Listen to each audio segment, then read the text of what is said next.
There are very few people in the entire history of money, investing, and thinking who have truly mastered the art of living well, deciding wisely, and building lasting wealth through the power of clear thought.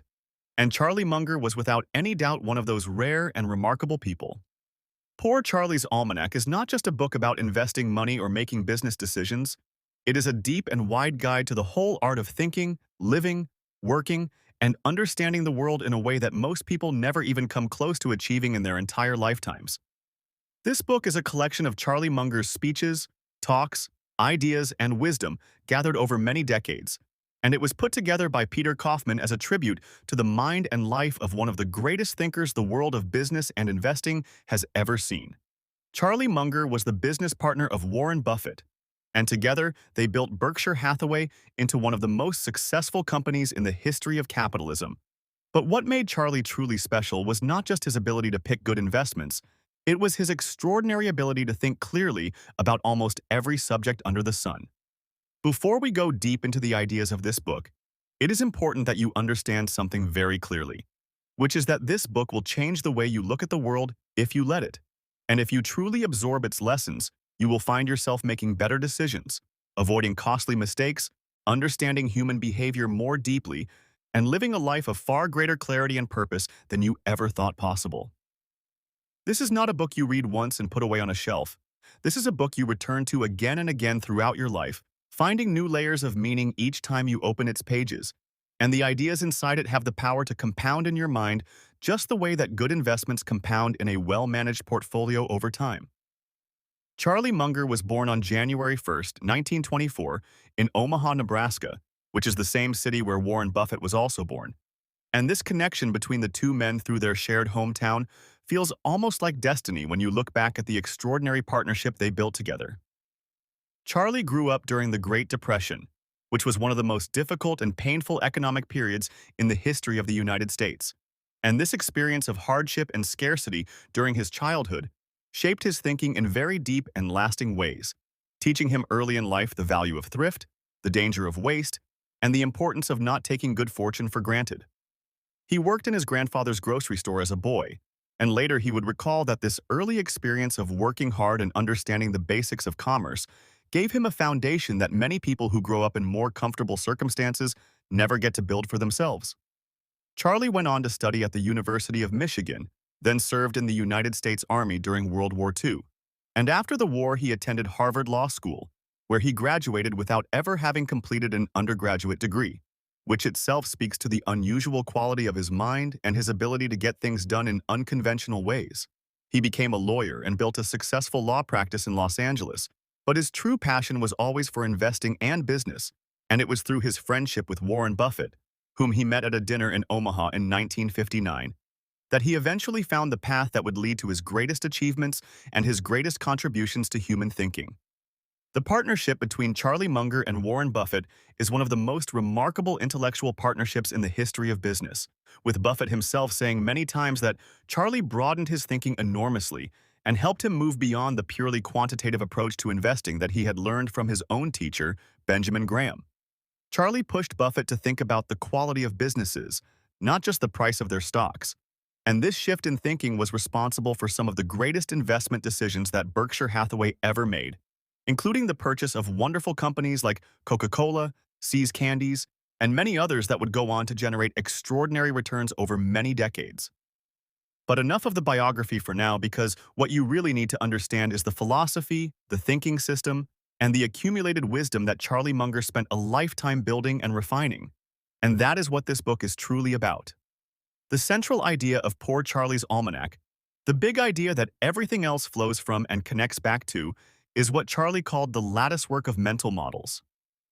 Charlie believed, with deep conviction backed by decades of experience, that the reason most people make poor decisions and fail to understand the world correctly is not because they are unintelligent, not because they do not work hard, but because they think with too few tools.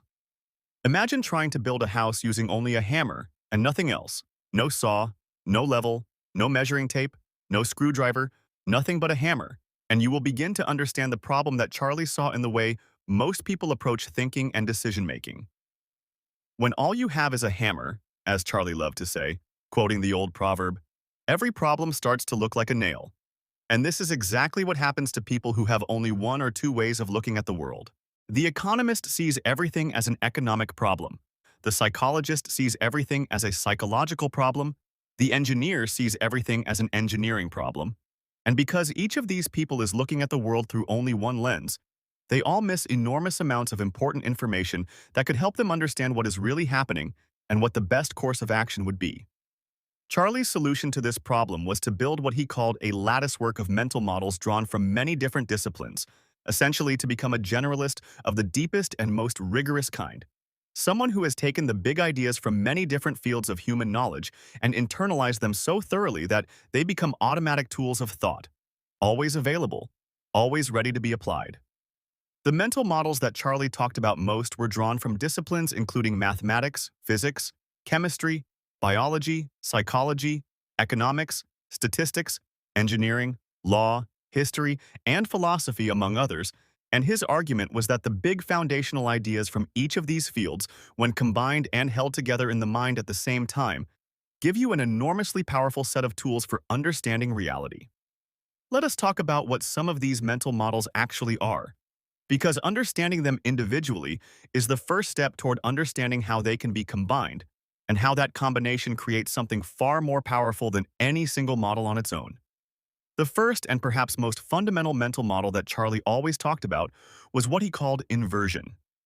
Inversion is the practice of thinking about problems backwards, of asking not just how to achieve something but also asking how you could make sure to fail at it, or how you could make it worse, and then using that backwards thinking to understand what to avoid. Charlie loved to quote the great German mathematician Carl Jacobi, who famously said, "Invert, always invert," meaning that many of the hardest problems in mathematics and in life become much easier to solve when you turn them around and approach them from the opposite direction.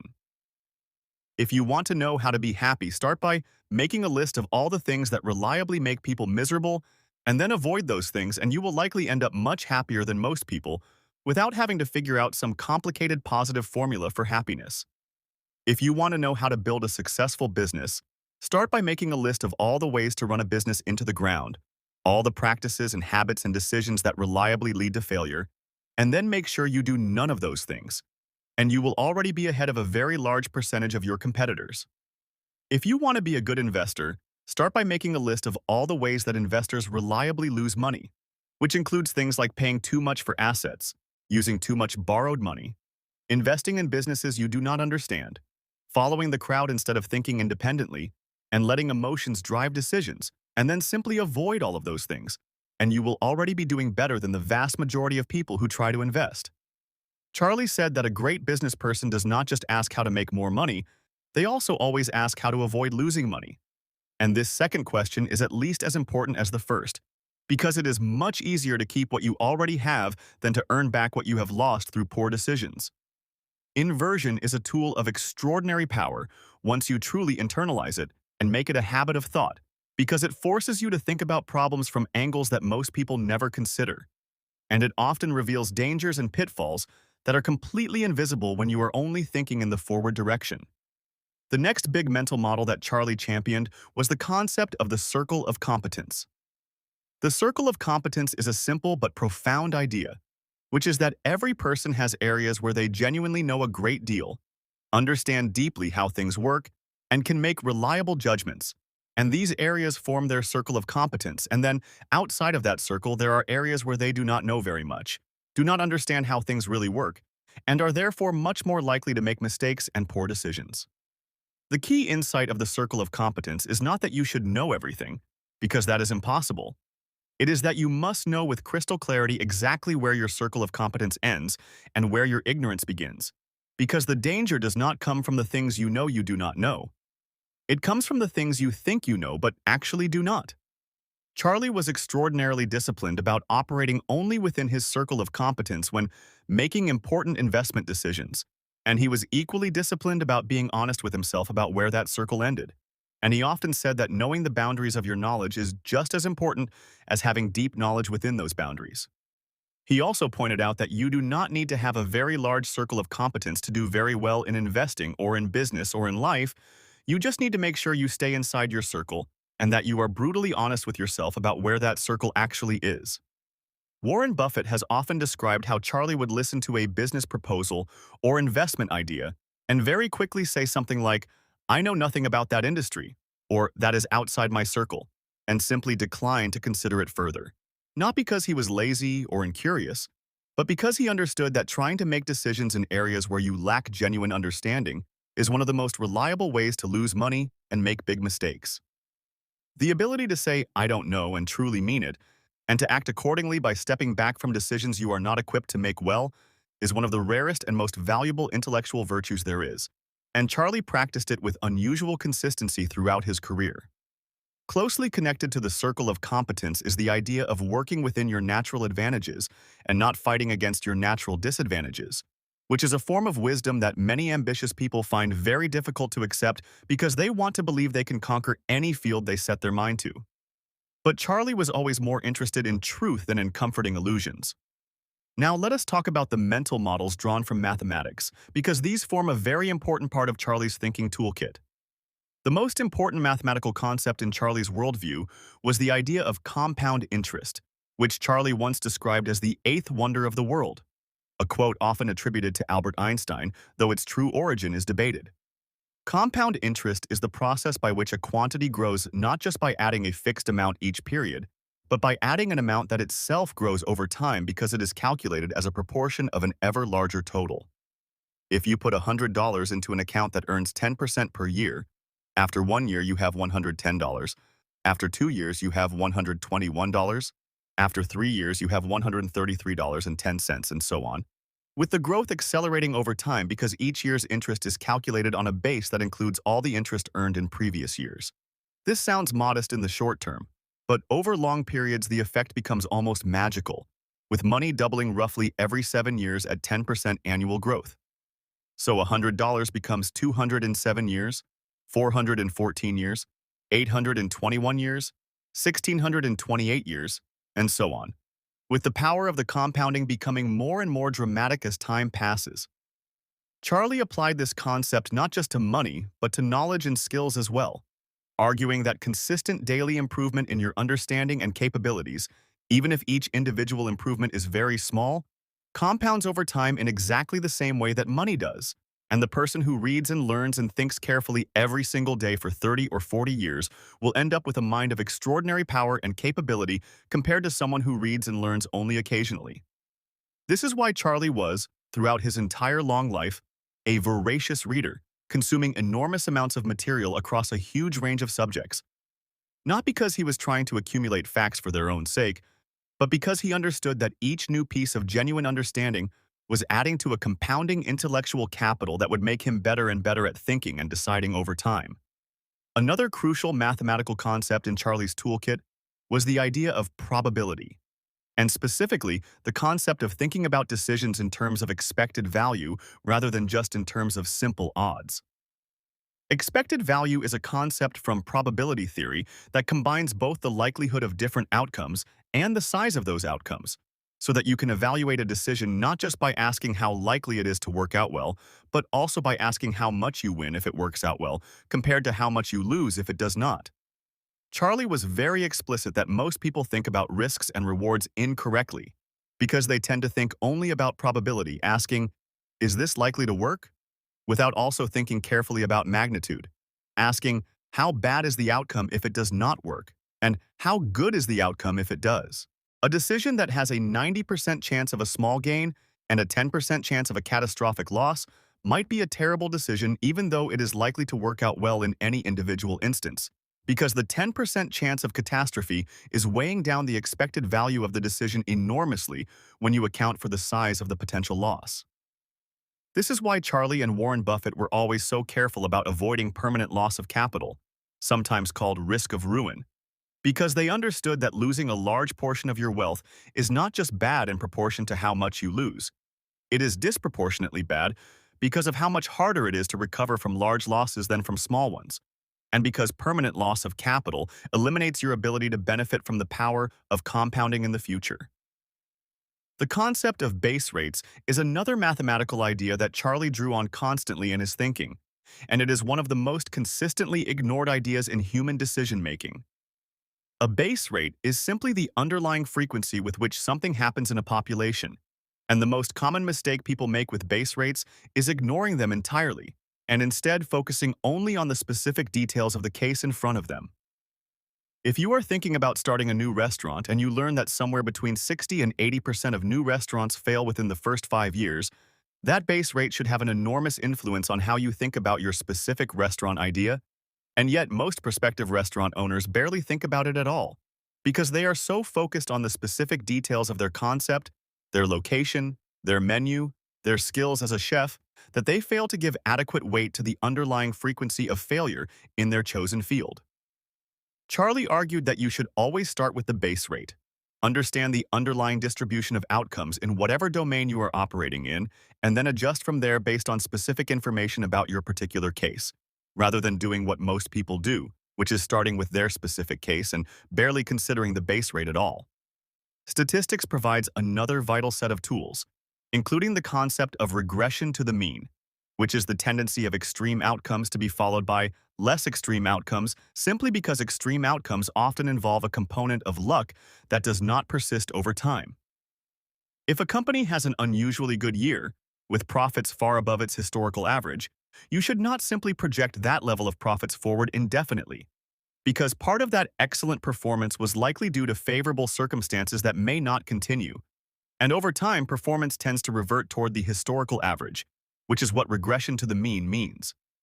This concept is enormously important in investing, because investors often make the mistake of paying very high prices for companies that are experiencing temporarily excellent results, not realizing that the excellent results are at least partly due to temporary favorable conditions that will eventually normalize. And when they do, the earnings that the investor paid so dearly for will turn out to be far lower than expected. Now let us turn to the mental models drawn from physics, because physics provides some of the most powerful concepts for understanding how systems of all kinds behave. The concept of critical mass, borrowed from nuclear physics, is one that Charlie found particularly useful, and it refers to the minimum amount of something that is needed before a self-sustaining reaction or process can begin. In nuclear physics, critical mass refers to the minimum amount of fissile material needed before a chain reaction becomes self-sustaining, but the concept applies much more broadly than just nuclear reactions. In business, there is often a kind of critical mass of customers or users that a company needs to reach before network effects kick in, and the business becomes self-sustaining and begins to grow on its own without needing to keep pouring in resources to acquire each new customer. Facebook, for example, needed to reach a critical mass of users in any given social group before the network became valuable enough that new people wanted to join without needing to be actively recruited. And once it crossed that threshold, the network grew enormously rapidly because each new user made the network more valuable for all existing users, which made it even more attractive to potential new users, in a self-reinforcing cycle that is exactly analogous to a nuclear chain reaction. Understanding critical mass helps you understand why new businesses often go through a very difficult early period where they are burning through resources without generating much in return, followed by a sudden inflection point where everything begins to accelerate. And it helps you distinguish between businesses that are struggling because they have not yet reached critical mass and businesses that are struggling because they never will.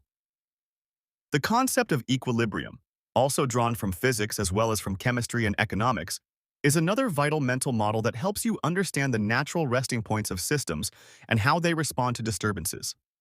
Every stable system has an equilibrium, a natural state to which it tends to return after being disturbed, and understanding what the equilibrium of a system is and what forces push it toward or away from that equilibrium is enormously helpful for predicting how the system will behave over time. In economics, markets tend toward equilibrium through the mechanism of price changes, where if a product is in very high demand, prices rise, which attracts more suppliers, which increases the quantity available, which puts downward pressure on prices, which reduces the attractiveness of the market to marginal suppliers, and so on, until the market reaches a new equilibrium where supply and demand are balanced. Understanding this tendency toward equilibrium helps you be appropriately skeptical of permanently high profit margins in industries that are easy to enter, because high profits tend to attract competition, which tends to reduce those high profits over time as new entrants take market share and push prices down, with the whole system gravitating back toward an equilibrium where returns are more normal. From biology, Charlie drew on a vast range of concepts, but the most important was probably the concept of evolution and natural selection, which he saw as one of the most powerful explanatory frameworks ever developed by the human mind. Darwin's insight, which Charlie considered one of the greatest intellectual achievements in all of human history, was that complex, well-adapted organisms do not need a designer. They can arise through the purely mechanical process of random variation plus differential survival and reproduction, where organisms with traits that help them survive and reproduce in their environment pass those traits on to their offspring, while organisms with traits that make them less likely to survive and reproduce leave fewer offspring and their traits become less common in the population over time.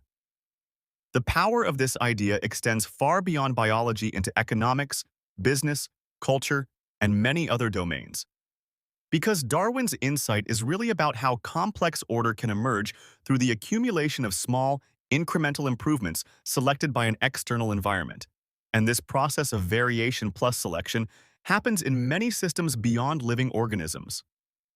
Businesses evolve in something very much like the Darwinian sense, with companies that are well adapted to their competitive environment surviving and growing, while companies that are poorly adapted fail and disappear, and the competitive environment itself changes over time, putting pressure on businesses to keep adapting or face the same fate as the organisms in Darwin's examples that failed to keep up with changes in their environment. Charlie was fascinated by the concept of ecological niches in biology, the idea that different species find ways to coexist by occupying different ecological roles, exploiting different resources, or operating in different parts of the environment. And he saw this concept as directly applicable to business, where companies that find and occupy narrow but defensible niches can often thrive even in the face of much larger and more powerful competitors by simply occupying a position that the larger competitors do not find worth fighting over. The concept of symbiosis in biology, where two different organisms develop a mutually beneficial relationship that helps both of them thrive, was another that Charlie found directly applicable to business, where you can often see companies that appear to be competing actually benefiting enormously from each other's existence.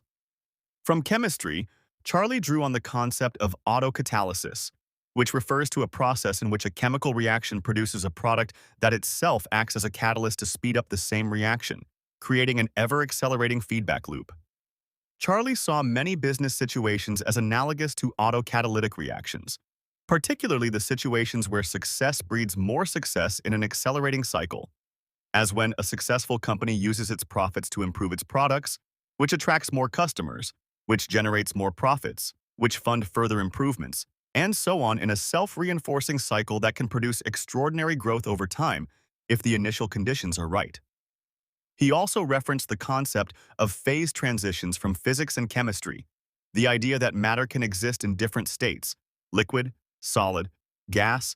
and that a small change in temperature or pressure can cause a sudden and dramatic shift from one state to another, with the system behaving in fundamentally different ways on either side of the transition. Phase transitions in business and economics are the moments when a gradual change in conditions suddenly causes the system to shift into a qualitatively different mode of operation, as when a slowly growing company suddenly hits a critical mass of customers and begins growing explosively, or when a slowly deteriorating business suddenly crosses a threshold into outright crisis.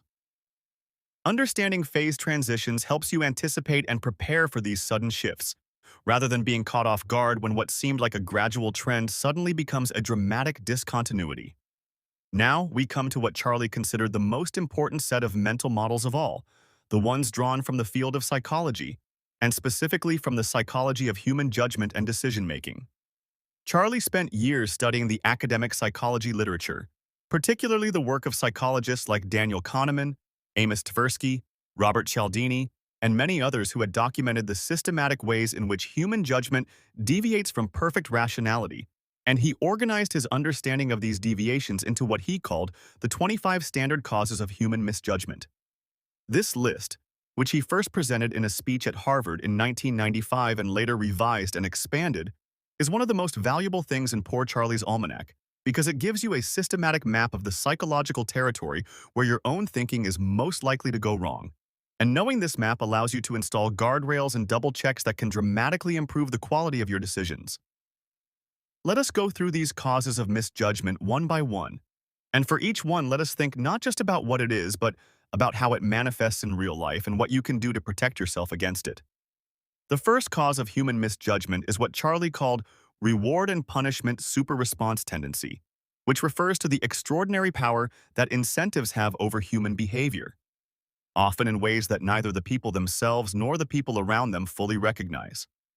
Charlie was fond of quoting the line, sometimes attributed to Upton Sinclair and sometimes to others, that it is difficult to get a man to understand something when his salary depends on his not understanding it. This is the core of the reward and punishment super response tendency,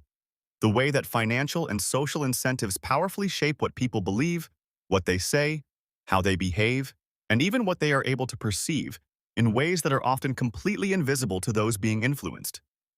When a salesperson tells you that the product they are selling is exactly what you need, you should think carefully about the fact that their income depends on making that sale,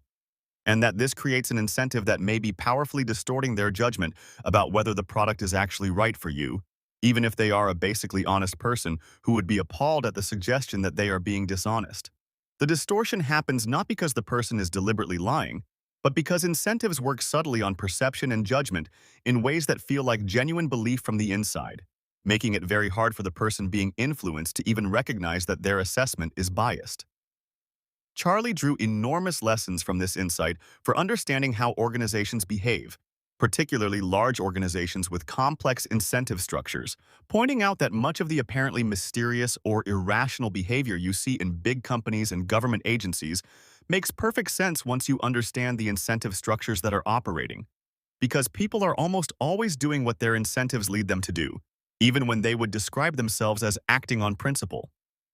The second cause of misjudgment is liking and loving tendency, which refers to the tendency to favor and trust people, ideas, and organizations you like or love, and to be biased in their favor even when clear evidence suggests you should not be. This tendency exists for perfectly good evolutionary reasons, because in the environment in which human psychology evolved, maintaining loyal and cooperative relationships with people you liked and loved was generally a very sensible strategy, and the tendency to think well of people you are close to and to want to help them and trust them made a lot of adaptive sense. But in the modern world, this tendency can lead you seriously astray, as when you invest in a company run by someone you personally like and admire without doing proper due diligence, or when you accept a business proposition from a friend without examining it as critically as you would if a stranger were making the same proposition, or when you defend the judgment of a mentor or hero even when their judgment on a particular matter seems clearly wrong. The liking tendency also operates powerfully in sales and negotiation, as anyone who has ever bought something from a very charming and likable salesperson for more than they intended to spend will recognize, and understanding this tendency helps you remember to apply the same analytical rigor to proposals that come from people you like as you would apply to proposals from people you feel neutral toward. The third cause of misjudgment is the disliking and hating tendency, which is the mirror image of the liking and loving tendency and refers to the tendency to dismiss, distrust, and be biased against people, ideas, and organizations you dislike or hate. This tendency means that when someone we dislike makes an argument, even a very good argument, we are much more likely to reject it reflexively or to look for flaws in it rather than giving it the fair and careful evaluation it deserves. Politicians exploit this tendency all the time by associating their opponents' policies with people or groups that their base dislikes, knowing that this association will cause many people to reject the policies without ever thinking carefully about their actual merits. In business and investing, the disliking tendency can cause you to miss excellent opportunities simply because you have a personal dislike for the person running the company or the industry the company operates in, and it can cause you to fail to take a competitor seriously as a threat because you look down on them or their business practices. The fourth cause of misjudgment is doubt and avoidance tendency, which refers to the tendency to reduce the unpleasant feeling of doubt or cognitive dissonance by quickly coming to a conclusion and then refusing to revisit it. The human mind finds uncertainty and open-ended questions deeply uncomfortable, and it has a powerful tendency to want to resolve that discomfort by arriving at a conclusion as quickly as possible, often accepting the first plausible explanation that comes to mind rather than continuing to consider alternatives. This tendency is one reason why first impressions are so powerful and so hard to change, because once the mind has settled on an explanation or judgment, it becomes very resistant to reconsidering it even when new evidence suggests the initial judgment was wrong. Charlie argued that one of the most important intellectual disciplines you can cultivate is the ability to tolerate uncertainty and doubt without rushing to premature conclusions, to sit with an open question long enough to gather sufficient evidence and consider enough alternatives before deciding, even though this is deeply uncomfortable for most people. The fifth cause of misjudgment is inconsistency avoidance tendency, which refers to the powerful human desire to remain consistent with prior commitments, beliefs, and actions, often to the point of defending positions that are clearly wrong rather than admitting an error. Once a person has publicly committed to a belief or a course of action, they will go to extraordinary lengths to justify that commitment and avoid having to admit it was a mistake because inconsistency feels threatening to the sense of self and because admitting errors, especially publicly, is socially costly. This tendency is enormously exploited in persuasion, with negotiators and salespeople frequently using a technique of getting a person to commit to a small, reasonable-sounding position early in a discussion and then gradually escalating the commitment, taking advantage of the person's desire to remain consistent with their prior statements to get them to agree to positions they never would have agreed to if they had been presented all at once. In investing and business, inconsistency avoidance tendency is one of the main drivers of what is often called sunk cost fallacy. The tendency to keep investing resources in a failing project or position simply because you have already invested a lot in it. Not because it makes sense to continue, but because stopping would force you to admit that the prior investment was a mistake. Charlie was very explicit that the right question is never, "How much have I already invested?" but always, "What is the best thing to do from this point forward given the current situation?" And that these two questions can have very different answers, with the rational answer to the second question sometimes being to cut your losses immediately, even after a very large investment, because throwing good money after bad makes the situation worse, not better. The sixth cause of misjudgment is curiosity tendency, which in Charlie's formulation is actually a positive trait, a natural human desire to know and understand things that he saw as enormously valuable when properly cultivated. But he noted that this natural curiosity is unevenly distributed in the population and is often suppressed or redirected in ways that limit its positive effects, and that one of the most important things a person can do is to cultivate their natural curiosity and direct it toward useful areas of study. Charlie himself was extraordinarily curious about an enormous range of subjects, and much of his intellectual power came from this curiosity, which drove him to read widely, think deeply, and connect ideas from very different fields in ways that most specialists, with their narrower focus, would never think to do. The seventh cause of misjudgment is Kantian fairness tendency, named after the German philosopher Immanuel Kant,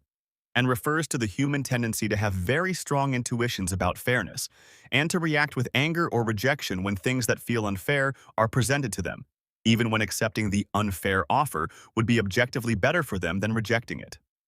The classic demonstration of this tendency comes from a simple experiment called the ultimatum game, in which one person is given a sum of money and told they can offer any portion of it to another person, and if the second person accepts the offer, both parties keep their respective shares, but if the second person rejects the offer, both parties get nothing. Purely rational calculation says that the second person should accept any positive offer, because any share of the money, no matter how small, is better than nothing. But in reality, people very commonly reject offers they consider unfair, even when this means getting nothing, simply because the feeling of being treated unfairly is so unpleasant and so motivating. Understanding fairness tendency helps you recognize why certain kinds of pricing and contract structures that seem economically efficient can still generate enormous resistance and resentment, and why people will sometimes act against their own financial interests in order to punish someone they feel has treated them unfairly. The eighth cause of misjudgment is envy and jealousy tendency, which Charlie considered one of the most destructive of all human psychological tendencies, describing it once as the only sin from which no pleasure is to be had. Envy is the pain you feel when someone else has something good, not because you want it for yourself necessarily, but simply because the comparison makes you feel diminished or inferior. And it can powerfully distort judgment and decision-making in ways that are harmful both to the person experiencing it and to those around them. Charlie observed that envy drives a great deal of competitive behavior in business and in life that would not otherwise be rational, with people pursuing goals not because achieving those goals would make them genuinely happy or fulfilled, but simply because they cannot stand the idea of someone else having more or doing better than they do. The ninth cause of misjudgment is reciprocation tendency, which refers to the powerful human compulsion to return favors, repay kindnesses, and retaliate for injuries, in a way that can be exploited by people who understand it. Reciprocation is deeply built into human psychology for good evolutionary reasons. Since groups of people who reciprocated gifts, help, and cooperation were much more likely to develop the kind of stable cooperative relationships that helped early humans survive in a dangerous world. But this tendency can be exploited, as when salespeople give you a small free gift before making a sales pitch, knowing that the gift will trigger the reciprocation tendency and make you feel obligated to give back by at least listening to the pitch or being more inclined to buy, or when in negotiations one party makes a concession early in the process, creating a psychological pressure on the other party to reciprocate with a concession of their own. The 10th cause of misjudgment is influence from mere association, which refers to the tendency to transfer positive or negative feelings about one thing to another thing that is merely associated with it, even when there is no logical reason for the transfer. Advertisers exploit this tendency constantly by associating their products with beautiful people, exciting activities, glamorous locations, and aspirational lifestyles, knowing that consumers will transfer some of the positive feelings they have about these associations onto the product itself, making them more likely to buy it,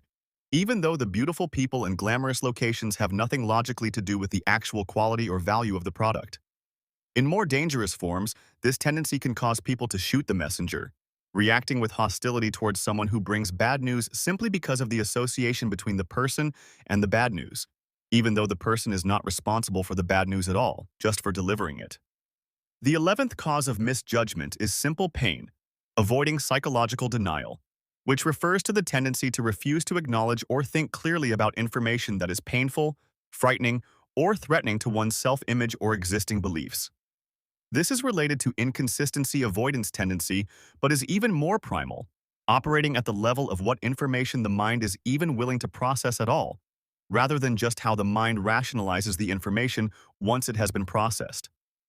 People in denial about a serious illness will fail to seek medical attention until it is too late. People in denial about the financial problems of their business will fail to take corrective action until the situation has become unfixable, and people in denial about the flaws in a relationship will continue in a bad situation that is making everyone miserable rather than facing the painful reality and making necessary changes.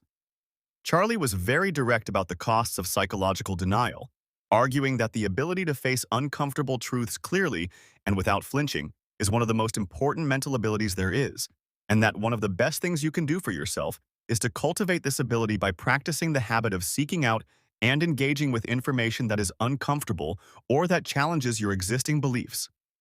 The 12th cause of misjudgment is excessive self-regard tendency, which refers to the universal human tendency to overestimate one's own abilities, qualities, and judgment, and to take undue credit for good outcomes while attributing bad outcomes to external factors beyond one's control. The research in psychology on this point is remarkably consistent, with studies showing that the vast majority of people, in virtually every population and culture studied, rate themselves above average on almost every positive attribute, which is logically impossible since, by definition, exactly half of any group is above average and half is below. Most drivers think they are above average drivers. Most managers think they are above average managers. Most investors think they are above average investors. And yet these cannot all be true, since for every person who is genuinely above average, there is another who is below average and would also rate themselves above average if asked. The practical consequence of excessive self-regard in investing is overconfidence, the tendency to invest with too much certainty in one's own judgment, to take positions that are too concentrated or too leveraged because you feel too confident in your analysis, and to fail to adequately consider the possibility that you are wrong. Charlie argued that the antidote to excessive self-regard is not false modesty or excessive self-criticism, but the disciplined practice of genuine critical thinking about your own performance and judgment, seeking out feedback that challenges your self-assessment rather than confirming it, and maintaining a healthy respect for the possibility that in any given situation your judgment might be wrong. The 13th cause of misjudgment is the over-optimism tendency, which refers to the universal tendency for people to be too optimistic about future outcomes, to underestimate costs and timelines, to overestimate revenues and benefits, and to generally see the future through rose-colored glasses. This tendency is particularly pronounced when people are working on projects they care about or have invested in emotionally, because the emotional investment makes them want the project to succeed, and this desire distorts their estimate of how likely success actually is. Charlie noted that this is one reason why business plans and project proposals should always be scrutinized with healthy skepticism, because the people who write them are almost inevitably too optimistic about how well things will go, and you need to apply a reality discount to their projections to get a more accurate picture of what is likely to actually happen. The 14th cause of misjudgment is deprival superreaction tendency, which refers to the extraordinary power of loss aversion, the tendency for losses to feel much worse than equivalent gains feel good, and for the prospect of losing something to be far more motivating than the prospect of gaining something equivalent. Research in behavioral economics, much of it done by Kahneman and Tversky, has shown that most people feel the pain of a given loss about twice as intensely as they feel the pleasure of an equivalent gain. So losing $100 feels roughly twice as bad as gaining $100 feels good. This asymmetry has enormous practical consequences, including explaining why people often hold on to losing investments far longer than they should, because selling and crystallizing the loss feels much more painful than continuing to hold the losing position and hoping for a recovery, even when the rational analysis says clearly that selling is the right thing to do. It also explains why negotiations that are framed in terms of what one party might lose are often more effective than negotiations framed in terms of what they might gain, because people are more motivated to prevent losses than to acquire gains of equivalent size. The 15th cause of misjudgment is social proof tendency, which refers to the human tendency to look at what other people are doing and to use that as evidence for what is correct or appropriate behavior, often without any independent assessment of whether the crowd is actually right. Social proof is a reasonable heuristic in many situations, because in a complex world where you cannot personally verify everything, the behavior of others often does provide useful information about what is safe, what is valuable, and what is appropriate. But social proof becomes dangerous when the crowd is wrong, which happens more often than people tend to think, and particularly in financial markets, where the tendency for investors to look at what everyone else is doing and to interpret mass enthusiasm for a stock or an asset class as evidence that it must be a good investment can lead to enormous bubbles and crashes. Charlie pointed out that in investing, social proof is particularly pernicious because the markets themselves constantly create social proof in favor of whatever is currently fashionable and expensive,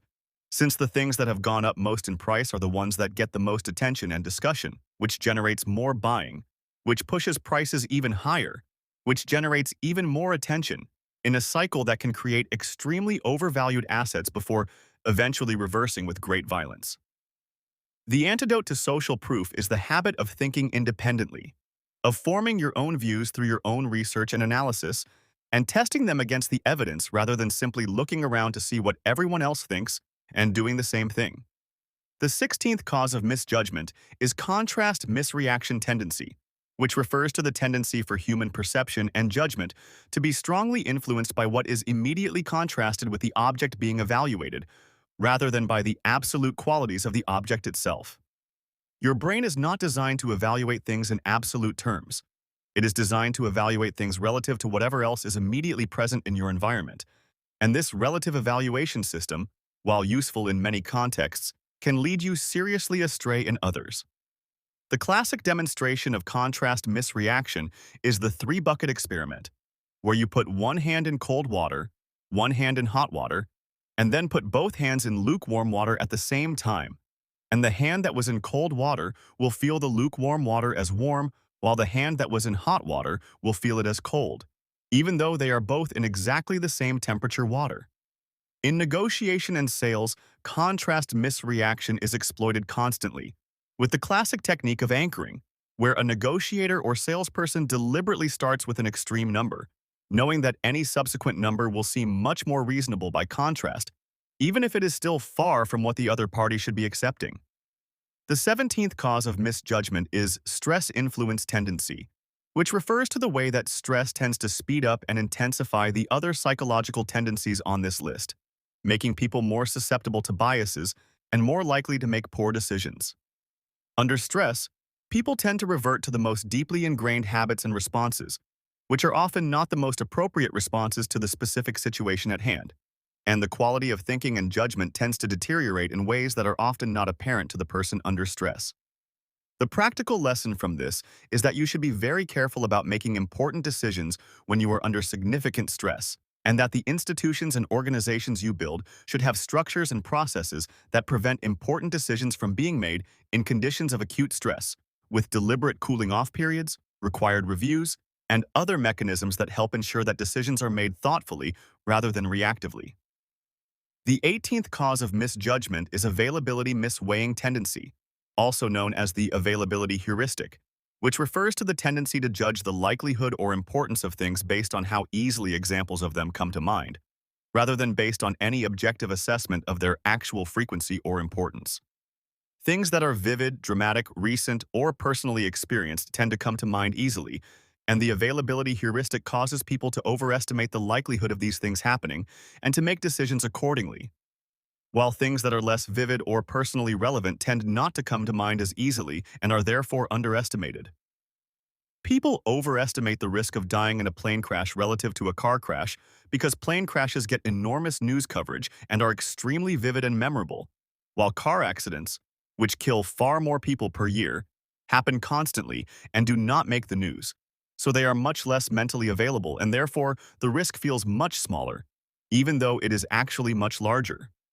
In investing, the availability heuristic means that investors tend to give too much weight to recent events and too little weight to long-term historical patterns, because the recent events are much more mentally available, leading them to extrapolate current trends too aggressively and to be surprised when longer-term patterns reassert themselves.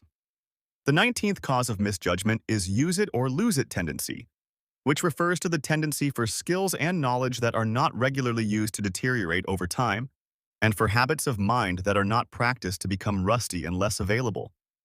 This tendency underscores the importance of regular practice and maintenance of the mental habits and tools you want to be able to rely on, because you cannot simply learn something once and assume it will be available to you forever. You need to keep using and practicing it to keep it sharp. Charlie's own extraordinary reading habit served this purpose in part, not just adding new knowledge, but keeping all of his existing mental models fresh and readily available through constant engagement with ideas and problems. The 20th cause of misjudgment is drug misinfluence tendency, which refers to the way that drugs and alcohol can interfere with judgment and decision-making in ways that are often not obvious to the person under their influence. Charlie was quite restrained in his treatment of this topic, not wanting to be preachy, but he was clear that the widespread use of both legal and illegal substances in society represents a major source of impaired judgment and poor decisions that has enormous social and economic costs. The 21st cause of misjudgment is senescence misinfluence tendency, which refers to the way that aging can affect cognitive ability and judgment, and the importance of being aware of this and having structures in place to compensate for it. Charlie was characteristically direct about this tendency, acknowledging that as people age, certain cognitive abilities do tend to decline, and that it is important to have systems and people around you who can help compensate for these changes and prevent them from leading to poor decisions. The 22nd cause of misjudgment is authority misinfluence tendency, which refers to the powerful human tendency to defer to authority figures and to accept their judgments without adequate independent scrutiny. This tendency exists because throughout human evolution and history, respecting and deferring to experienced authority figures was often a very sensible strategy, since authorities often did have genuinely superior knowledge and experience. But in the modern world, authority figures are not always right, and the tendency to accept their pronouncements without question can lead to very costly mistakes, particularly in areas like medicine, finance, and law, where the complexity of the subject makes it difficult for laypeople to evaluate expert claims. Charlie argued for what might be called intelligent deference to authority, where you give appropriate weight to the views of genuine experts in their areas of genuine expertise, but do not simply accept those views uncritically, instead asking for the reasoning behind the claims and doing your best to evaluate whether the reasoning is sound. The 23rd cause of misjudgment is twaddle tendency, which Charlie described as the tendency to engage in irrelevant, empty, and confusing talk that obscures rather than illuminates, and which can be found in extraordinary abundance in the financial industry, in politics, in academia, and virtually everywhere else where people are rewarded more for sounding impressive than for being correct. Charlie had very little patience for what he called twaddle, empty verbiage that sounds sophisticated but says nothing. And he argued that one of the most important intellectual skills you can develop is the ability to distinguish between genuine insight and mere sophisticated-sounding nonsense. He was fond of pointing out that some of the most brilliant-sounding language in finance, economics, and management consulting is actually pure twaddle, constructed to impress rather than to inform, and that the ability to see through this kind of language and demand genuine clarity and substance is enormously valuable. The 24th cause of misjudgment is reason-respecting tendency, which refers to the human tendency to be more likely to comply with a request when a reason is given for it, even if the reason is not very good. This tendency can lead people to accept poor reasoning as sufficient justification for actions or beliefs simply because a reason was provided, rather than critically evaluating whether the reason is actually good enough to justify the conclusion. The 25th, and in many ways the most important cause of misjudgment, is what Charlie called the Lollapalooza effect. And this is where all of the individual psychological tendencies we have just discussed come together in a way that creates something far more powerful and far more dangerous than any individual tendency on its own. The Lollapalooza effect occurs when multiple psychological tendencies are all pushing in the same direction at the same time. And the combined force of these tendencies produces an outcome of extraordinary intensity, far beyond what any single tendency could produce on its own. Charlie used the analogy of a physical system where forces combine, pointing out that sometimes forces add together in a simple linear way, so two forces produce an effect twice as large as one force. But in other situations, forces can interact in ways that produce outcomes that are far more than simply additive, where the combination of several factors produces an effect that is dramatically larger than the sum of the individual factors. The Lollapalooza effect in human psychology produces some of the most extreme and irrational behavior that humans are capable of, including the mass manias and enthusiasms that periodically sweep through financial markets. The extraordinary power of cult-like groups to extract conformity and even horrific actions from otherwise ordinary people, and the ability of skilled persuaders to get people to do things that they would never agree to under normal circumstances. Financial bubbles are perhaps the clearest example of the Lollapalooza effect in action, because during a bubble you typically see social proof tendency, availability, heuristic, over-optimism, deprival superreaction, contrast misreaction, authority misinfluence, and many other tendencies all pushing in the same direction at the same time, all reinforcing the same conclusion that prices will keep going up and that buying is the smart thing to do, producing a combined force of extraordinary power that overwhelms the judgment of even many otherwise very sophisticated and intelligent investors. Understanding the Lollapalooza effect gives you a very important warning signal, which is that whenever you find yourself in a situation where multiple psychological tendencies all seem to be pointing in the same direction, and where everyone around you seems to be reaching the same conclusion with great certainty and enthusiasm, you should treat this as a red flag that you may be in the grip of a Lollapalooza effect and that the conclusion everyone is so enthusiastically reaching may be seriously wrong. The antidote is to deliberately look for reasons the consensus might be wrong, to force yourself to consider the opposite view seriously, and to look for what Charlie called disconfirming evidence, information that would suggest the popular conclusion is mistaken, rather than simply collecting more evidence that supports the view you and everyone else have already formed. Now let us move on from the psychology of misjudgment and talk about some of the other major themes in Poor Charlie's Almanack, because while the psychology section is perhaps the richest and most densely packed part of the book, there is so much more valuable material in these pages.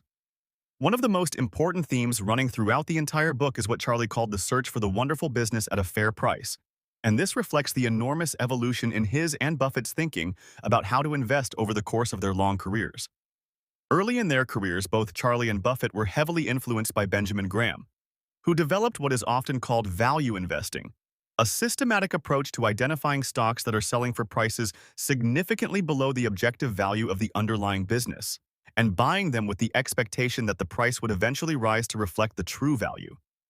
Graham's approach was primarily quantitative, focusing on things like book value, earnings, and other measurable financial metrics, And it worked extremely well during the mid-20th century, when there were many genuinely cheap stocks available to patient investors willing to do the analytical work. But over time, both Charlie and Buffett came to believe that this purely quantitative approach, focused entirely on buying things cheap without enough attention to the quality and long-term prospects of the underlying businesses, was missing something very important. Charlie pushed the thinking further and further in the direction of what might be called quality investing, arguing that the most important thing in picking a great investment is not how cheap the stock is today, but how good the underlying business is and how long it can sustain its competitive advantage. A wonderful business in Charlie and Warren's framework is one that has what they call a moat, a durable and wide competitive advantage that protects the business from competition and allows it to earn high returns on capital consistently over long periods of time. The term moat comes from the moat around a medieval castle, the wide, water-filled ditch that makes the castle hard to attack and easy to defend. And the metaphor is apt because a good business moat makes it very hard for competitors to attack the business's market position and erode its profitability. Moats can come from many different sources, and understanding what kinds of competitive advantages constitute genuinely durable moats is one of the most important skills in business analysis. Brand recognition is one powerful source of moat, and Charlie often used Coca-Cola as a prime example, pointing out that the Coca-Cola brand has been built over more than 100 years and represents an enormous amount of accumulated goodwill in the minds of consumers around the world, and that this brand recognition translates into pricing power, where consumers are willing to pay more for Coca-Cola than for a generic cola simply because of the name on the bottle, and into market share that is extremely difficult for any competitor to challenge. Network effects are another powerful source of moat, and perhaps the most powerful of all, and they occur when a product or service becomes more valuable to each user as more users adopt it, creating a self-reinforcing cycle where success leads to more success.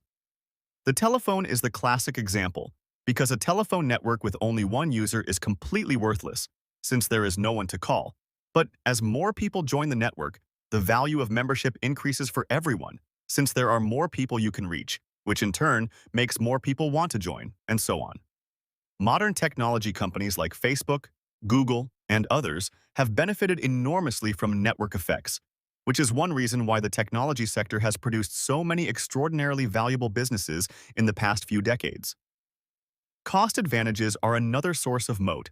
where a company has found a way to produce its products or deliver its services at significantly lower cost than its competitors, allowing it to either undercut competitors on price or earn higher profit margins at the same price.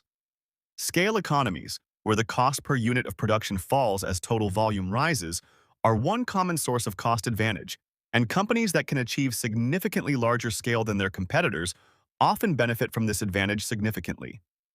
Switching costs create another type of moat, where customers who have adopted a product or service find it very costly, in terms of money, time, effort, and disruption, to switch to a competitor's offering, creating a kind of lock-in that gives the current supplier a significant pricing advantage.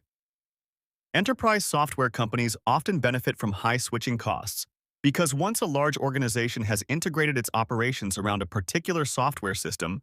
replacing that system is enormously expensive and disruptive, and this switching cost gives the software vendor considerable pricing power, even if technically superior alternatives are available. Charlie's insight was that the most important thing an investor needs to understand about any business is the nature and durability of its competitive advantage, because a business with a genuinely wide and durable moat can be a fabulous long-term investment, even if you pay a seemingly high price for it, because the high returns on capital it earns will compound for many years or even decades. While a business with no moat, even if you buy it cheaply, is likely to be a poor long-term investment because competition will erode its profitability over time, and what looked like a cheap price today may turn out to be an expensive one in hindsight. This insight led Charlie to what he considered one of the most important principles of investing, which is that it is far better to pay a fair price for a wonderful business than to pay a wonderful price for a fair business. In other words, the quality of the business you are buying matters more than the price you pay for it, because a wonderful business will compound value at high rates for years or decades, making even a somewhat high initial price look cheap in hindsight, while a mediocre business bought cheaply will still deliver mediocre returns because there is no engine of value creation working for you over time. See's Candies is perhaps the greatest illustration of this principle in the actual investing history of Berkshire Hathaway, because when they bought See's in 1972 for $25 million, some people thought the price was too high relative to the current earnings of the business. But See's turned out to have a remarkable business model with a powerful brand, loyal customers who would keep buying and paying higher prices year after year, and very low capital requirements to maintain and grow the business, meaning that most of the cash it generated could be taken out and reinvested elsewhere rather than being plowed back into the business to maintain it. Over the following decades, See's generated enormous amounts of cash relative to its original purchase price, far more than the entire purchase price many times over, demonstrating in the most concrete possible way the extraordinary value that a genuinely wonderful business with a durable competitive advantage can create for its owners over time. Let us now turn to the subject of Charlie's talks and speeches, which form a significant portion of Poor Charlie's Almanack, and which contains some of the richest and most directly practical material in the entire book. One of the most famous and celebrated of these talks is what is often called the Elementary Worldly Wisdom speech, which Charlie delivered to a group of business students at USC in 1994, and in which he laid out his framework for thinking about business and investing in a remarkably clear and accessible way. In this speech, Charlie began with what might seem like a very simple observation, which is that the first question you should ask about any business is whether it is operating in an industry with sensible economics, meaning whether the structure of the industry is such that participants can earn reasonable returns on their capital. Some industries, Charlie noted, are simply structured in ways that make it very hard for any competitor to earn good returns, no matter how smart, hardworking, or well-managed they are, because the economics of the industry are fundamentally unfavorable. The airline industry is a classic example that Charlie mentioned many times, noting that despite the extraordinary ingenuity and effort of generations of talented people who have run airline companies, the industry as a whole has been a terrible destroyer of capital because its economics are fundamentally unfavorable. With high capital requirements, intense price competition, powerful labor unions, high fuel costs, and customers who are primarily price-driven and have little loyalty to any particular carrier. Charlie and Warren were often quoted as saying that if someone had been at the Wright brothers' first flight and had had the foresight to know what aviation would become, the most helpful thing they could have done for future investors would have been to shoot down the plane, because the industry would go on to consume more capital than it ever returned to its investors. The key lesson here is that before you invest in any business, you should think carefully about the competitive dynamics of the industry it operates in, and whether those dynamics are such that good returns are achievable at all, because no amount of excellent execution can overcome fundamentally bad industry economics in the long run. In the same speech, Charlie talked about what he called the Big Four competitive advantages, which are similar to but somewhat different from the moat categories we discussed earlier, and which he described as the things that make businesses truly special and durable in their ability to earn high returns. He also talked extensively in this speech about the importance of having a good partner or CEO running the business you invest in, because even a wonderful business with excellent competitive advantages can be damaged by incompetent or dishonest management, and even a mediocre business can be improved somewhat by truly exceptional management. Charlie's preferred profile for a business leader was someone with the combination of three things that he considered the essential virtues of good business management, which are intelligence, energy, and integrity, with integrity being by far the most important because intelligence and energy without integrity is more dangerous than being helpful. A smart, hard-working, dishonest person, Charlie liked to say, is not just unhelpful but actively harmful, because they use their superior intelligence and energy to advance their dishonest agenda more effectively than a stupid or lazy dishonest person could. Charlie held himself and those around him to very high standards of personal integrity, and he was deeply contemptuous of people in business and finance who engaged in practices that were technically legal but were designed to exploit or mislead others, frequently saying that a truly good person asks not just whether something is legal, but whether they would be comfortable having their behavior described on the front page of a newspaper. This newspaper test, which has become quite famous as a practical ethical heuristic, captures something important, which is that behaving well in business and in life is not primarily about following rules, but about actually being a good person who treats others honestly and fairly and who can take genuine pride in their conduct. Another of Charlie's most celebrated speeches was the talk he gave at the Harvard Westlake School in 1986, which is sometimes called the recipe for misery speech, or the young man what you want to avoid speech, in which he gave a brilliantly ironic commencement address by inverting the traditional commencement message. Rather than telling the graduating students how to achieve happiness and success, Charlie told them all the most reliable ways to achieve misery and failure, knowing that the inversion would actually be more memorable and more practically useful than a straightforward list of positive advice. To achieve misery, Charlie suggested, you should do the following. Be unreliable. Make promises you do not keep. Do not deliver what you say you will deliver. By being reliably unreliable, you will swiftly destroy trust and goodwill and make yourself undesirable as a business partner, employer, or friend, which will ensure that many of the best opportunities in life pass you by. Be resentful and full of envy. Spend your mental energy cataloging others' advantages and good fortune and feeling bitter about them rather than doing the work that might give you advantages and good fortune of your own. This is a guaranteed recipe for unhappiness because the world will always contain people who are richer, smarter, more talented, more fortunate, or more successful than you. And if you make it your habit to be pained by this comparison, you will never run out of material to be miserable about. Be uncharitable, suspicious, and ungenerous in your dealings with others. Assume bad faith on the part of everyone you deal with and treat them accordingly. You will find that this becomes a self-fulfilling prophecy over time, as the people you treat as untrustworthy become less trustworthy in their dealings with you, as your reputation for small-mindedness and lack of generosity spreads, and as the most generous and trustworthy people, who are the best people to know and work with, find others to associate with who appreciate them more. Do not learn from your own mistakes, and especially do not learn from the mistakes of others. Insist on making every mistake yourself firsthand, rather than taking the shortcut of learning vicariously from the experiences of others. This will ensure that your progress through life is slow and costly, as each new lesson comes at the full price of the mistake, rather than at the much lower price of simply reading about someone else's mistake.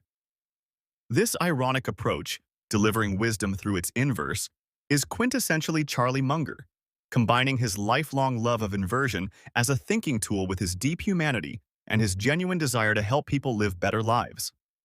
The speech continues in this vein, piling up recommendations for misery that are in reality a comprehensive guide to living well, and it remains one of the most practically useful pieces of life advice you will find anywhere, precisely because of the clarity and memorability that the ironic inversion gives it. Another major theme in Poor Charlie's Almanack is the importance of learning continuously throughout life, and Charlie's own example in this regard is one of the most inspiring and instructive things about him. Charlie was famous among those who knew him for reading with extraordinary intensity and breadth, consuming biographies, history, science, mathematics, business, economics, philosophy, and almost every other subject he could get his hands on, not as a chore or a performance, but out of genuine and insatiable curiosity. He often spoke about the compound interest of knowledge, by which he meant that knowledge, like money, compounds over time in the sense that each new thing you learn builds on and connects to everything you already know, and the connections between different pieces of knowledge are often as valuable as the knowledge itself. This is why breadth matters as much as depth, because it is the connections between ideas from different fields that often produce the most powerful insights, and a person who knows a great deal about one subject but nothing about others is missing most of the connections that could enrich their understanding of even that single subject. Charlie was particularly fond of biographies, reading them voraciously and recommending them constantly to others, because he believed that you could learn more about how to live and work well from the detailed study of how real people actually navigated real challenges than from any amount of abstract theorizing. He had deep admiration for certain historical figures who he returned to again and again in his talks and writings, including Ben Franklin, Darwin, Newton, Einstein, Keynes, and many others, not as objects of reverence but as case studies in excellence of thinking and character from which practical lessons could be extracted. Ben Franklin was perhaps Charlie's favorite exemplar, because Franklin's life demonstrated so many of the virtues that Charlie most valued, including voracious curiosity and broad self-education, practical wisdom drawn from close observation of the world rather than from pure theory, genuine personal integrity, the willingness to admit mistakes and change one's mind, and a sense of humor and lightness that made all these virtues more accessible and more human. Franklin's maxims, collected in Poor Richard's Almanack, were a direct inspiration for the title of this book. And the parallel is intentional because just as Franklin's Almanack was a vehicle for delivering practical wisdom to ordinary people in a form they could understand and use, Poor Charlie's Almanack is meant to do the same with Charlie's accumulated wisdom. Charlie's approach to learning was not just about accumulating facts, but about building what he called models, mental frameworks that allow you to see patterns and make predictions across a wide range of situations. And this distinction between mere knowledge and genuine understanding, between knowing facts and having models, is one of the most important distinctions in the book. You can know an enormous number of facts about psychology, for example, and still fail to understand human behavior because facts without models are like bricks without mortar. They do not stick together, and they cannot support the weight of reasoning. But if you have genuine models, deep intuitive understanding of how psychological tendencies work and interact,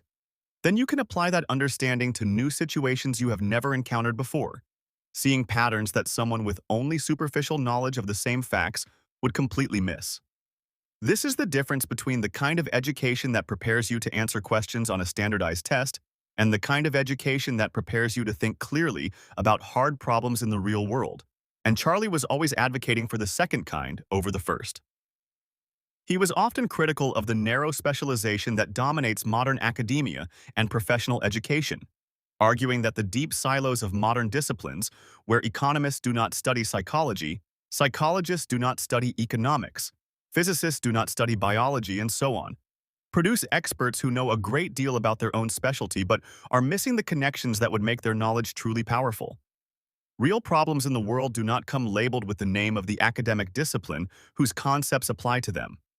And a problem that appears to be purely an economic problem is often deeply entangled with psychological factors, biological constraints, physical limitations, social dynamics, and many other things that a purely economics-trained mind will be ill-equipped to see.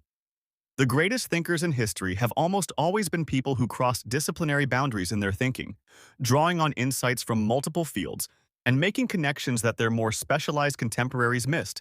And Charlie saw himself as a practitioner of this multidisciplinary approach and as an advocate for it in others.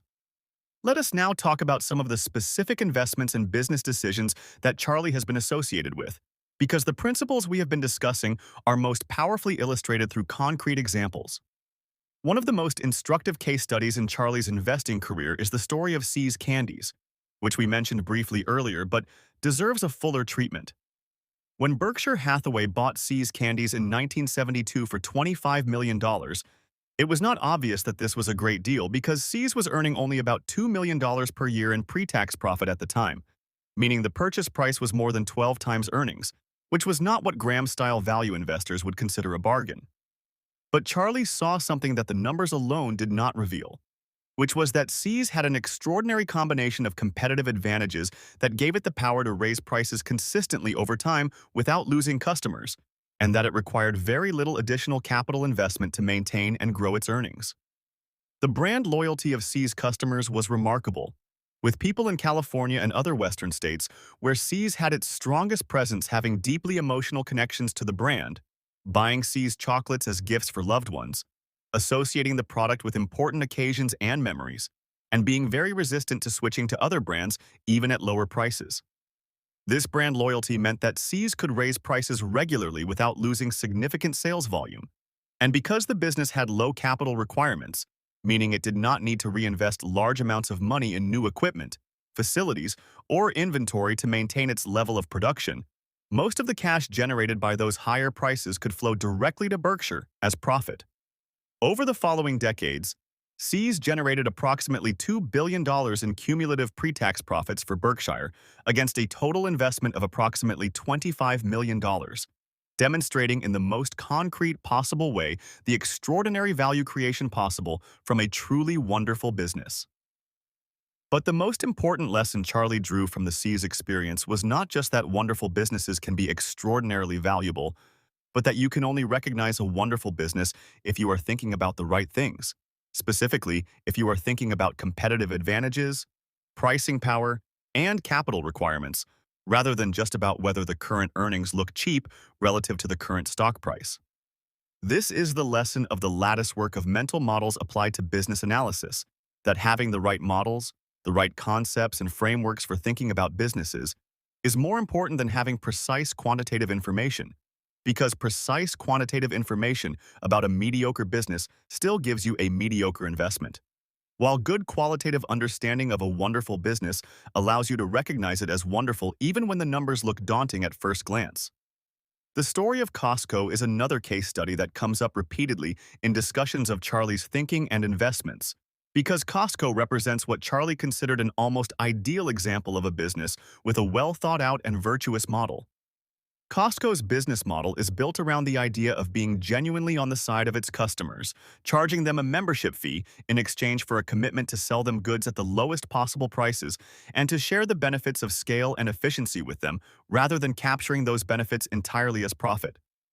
Charlie admired Costco not just as an investment, but as a model of how to build a business on genuinely aligned interests between the company and its customers. And he often contrasted the Costco model with the models of businesses that try to squeeze the most profit out of customers in every individual transaction, pointing out that the latter approach is often self-defeating in the long run because it generates customer resentment and creates incentives for customers to leave as soon as alternatives become available. A business that consistently treats its customers well,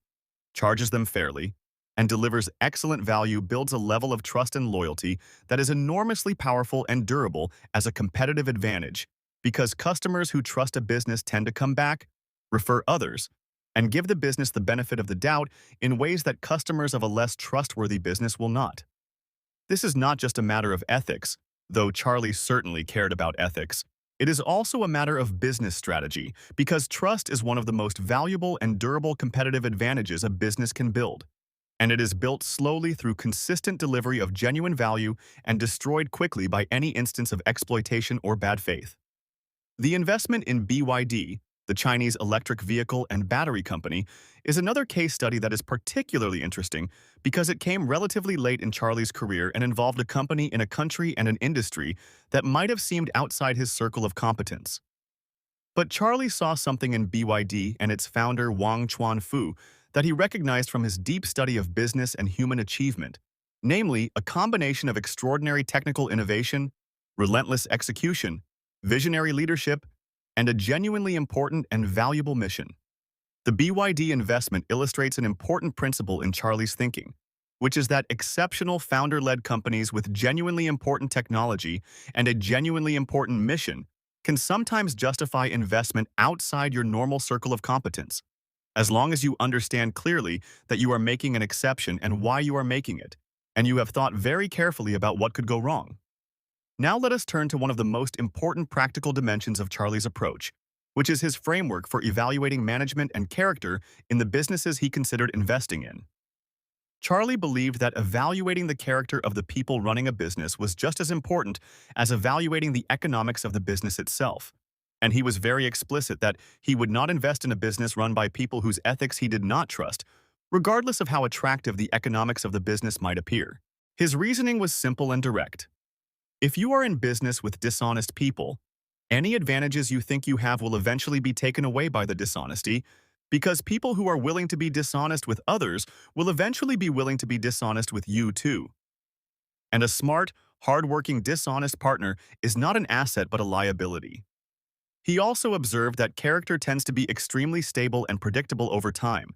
meaning that if you see evidence of dishonesty or ethical compromise early in your interactions with someone, you should take it very seriously as a predictor of future behavior, rather than making excuses or telling yourself that they were going through a difficult time or that the situation was unusual.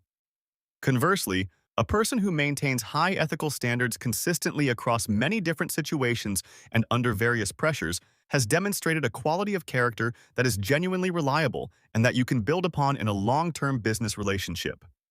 Charlie was particularly alert to what he called gray area ethics, practices that are technically legal, but that are designed to mislead, exploit, or take advantage of others in ways that most people would find objectionable if they understood what was happening. He saw such practices not just as morally problematic, but as business problems, because they tend to damage trust and reputation over time. And trust and reputation are often the most valuable assets a business has, far more valuable than any individual transaction or short-term profit.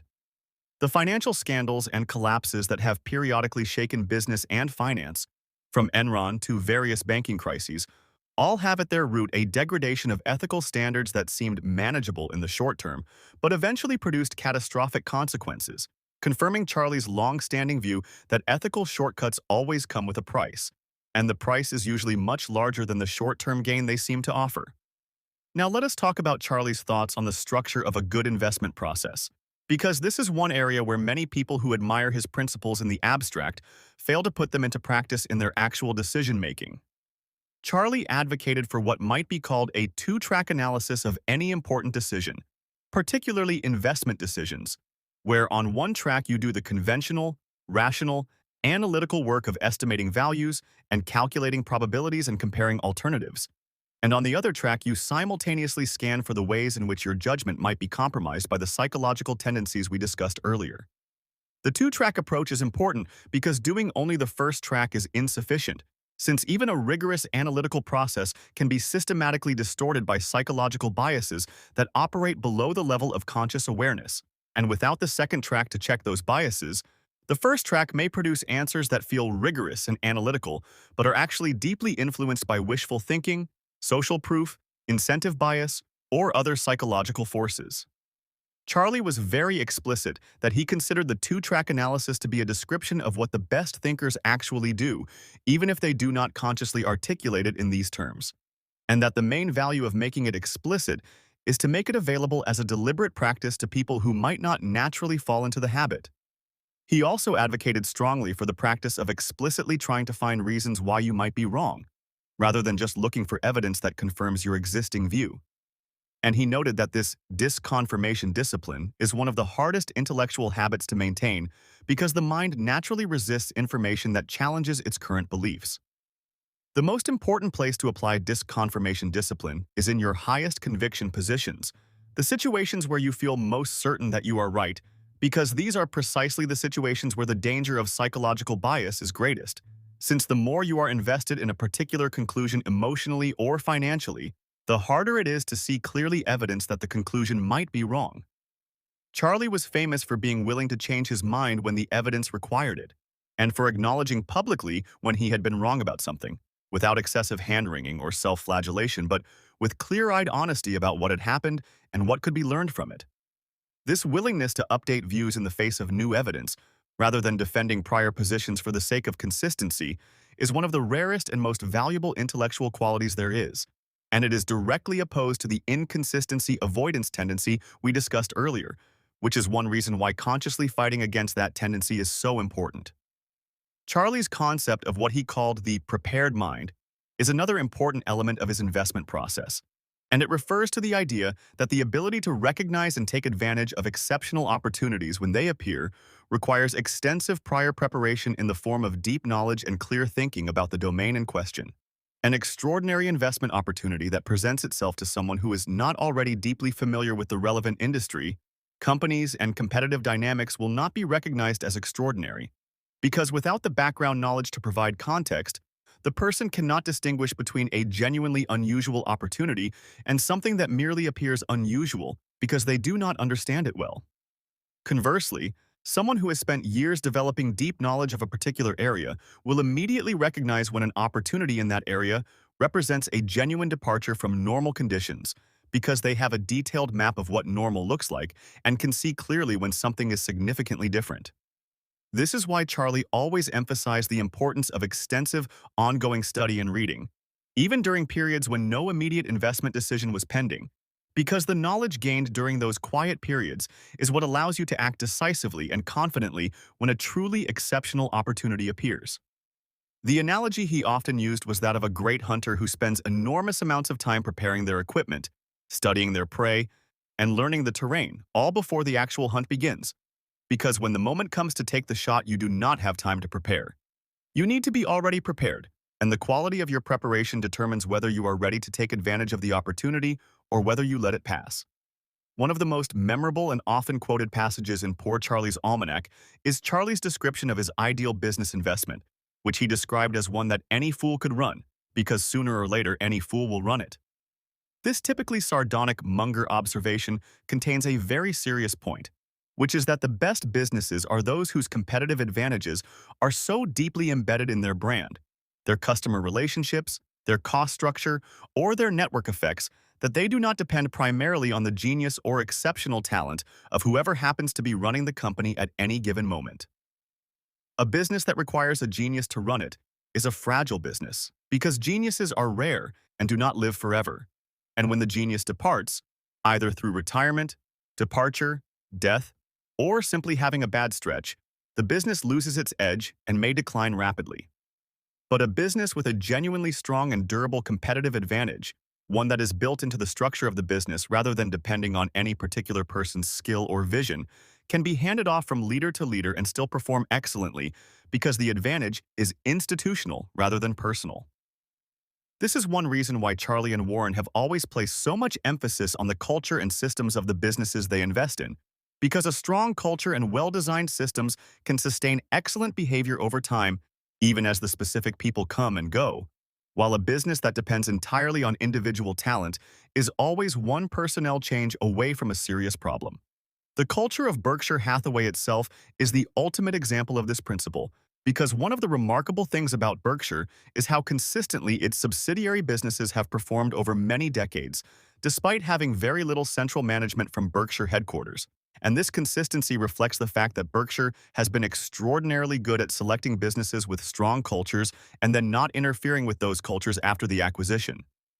Let us now turn to Charlie's thinking about some broader economic and social issues. Because while most of this book is focused on investing and business, Charlie was also deeply engaged with questions about how society should be organized and what policies would be most beneficial for human welfare. Charlie was broadly a believer in free markets and capitalism, having seen firsthand what capitalism could achieve in terms of generating wealth and lifting people out of poverty. And he was deeply skeptical of what he called soft socialism, the tendency of well-intentioned policymakers to try to override market mechanisms in ways that ultimately make everyone worse off.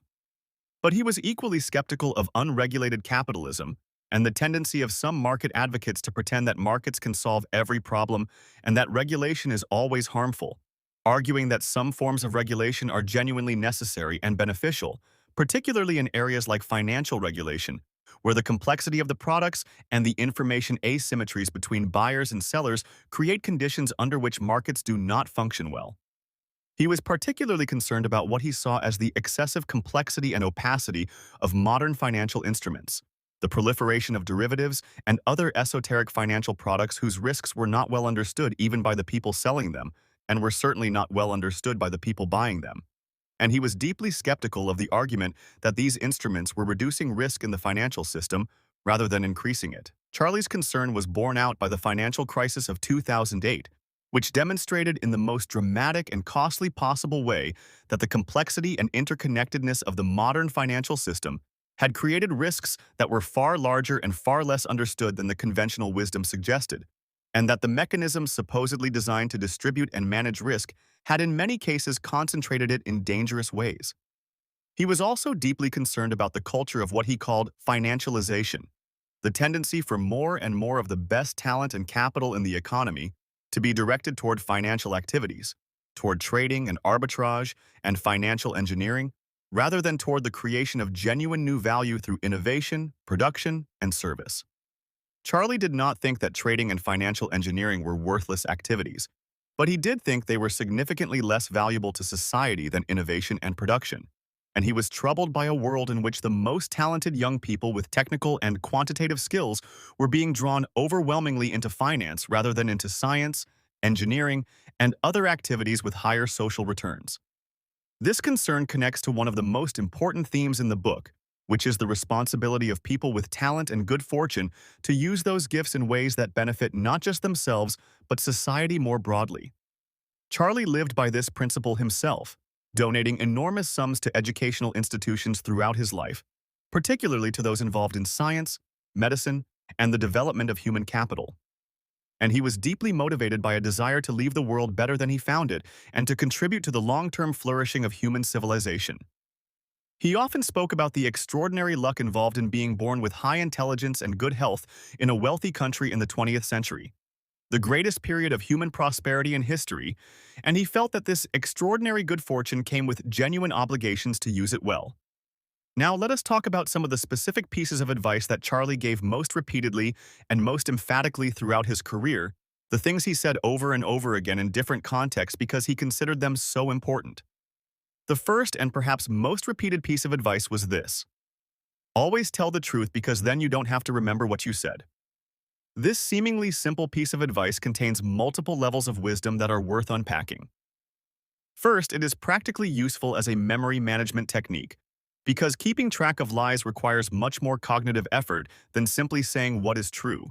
and the cognitive load of maintaining a web of deceptions tends to grow over time as more and more lies need to be kept consistent with one another. Second, it reflects Charlie's deep understanding of the way that dishonesty compounds in the wrong direction over time, with each lie requiring more lies to maintain it, until the whole structure becomes unsustainable and collapses, typically causing much more damage than honest acknowledgement of the truth would have caused in the first place. Third, and perhaps most fundamentally, it reflects Charlie's view that integrity is not primarily about avoiding the negative consequences of dishonesty, but about being the kind of person who does not need to deceive others because you are living and working in ways you are genuinely proud of, and that you would be comfortable having fully visible to the world. Another piece of advice that Charlie repeated constantly was the importance of working only with people you trust and admire, and avoiding business relationships with people whose character gives you any cause for doubt. He framed this advice in very practical terms, saying that life is too short to spend it working with people who are difficult, dishonest, or unpleasant, and that the opportunity cost of such relationships, in terms of the excellent relationships you forego in order to maintain the bad ones, is enormous. But beyond the practical arguments, Charlie clearly believed that the character of the people you surround yourself with has a profound effect on your own character and thinking over time, through the mechanism of what he called man with a hammer tendency applied to social relationships, where you tend to absorb the habits of thought and the values of those you spend the most time with, for better or worse. If you surround yourself with people who are intellectually curious, honest, hardworking, and genuinely interested in doing good work and being good people, you will find that these qualities reinforce themselves in you as well. While if you spend significant time with people who are intellectually lazy, dishonest, or primarily focused on taking shortcuts and cutting corners, you will find that these tendencies also exert a gravitational pull on your own behavior. This understanding of social influence as a powerful force on character and thinking connects directly to Charlie's advice to choose your influences carefully, which includes not just the people you spend time with, but also the books you read, the media you consume, and the intellectual traditions you engage with. Charlie's advice about patience is another piece of wisdom that he repeated in many different forms throughout his career, and it connects directly to his concept of compound interest.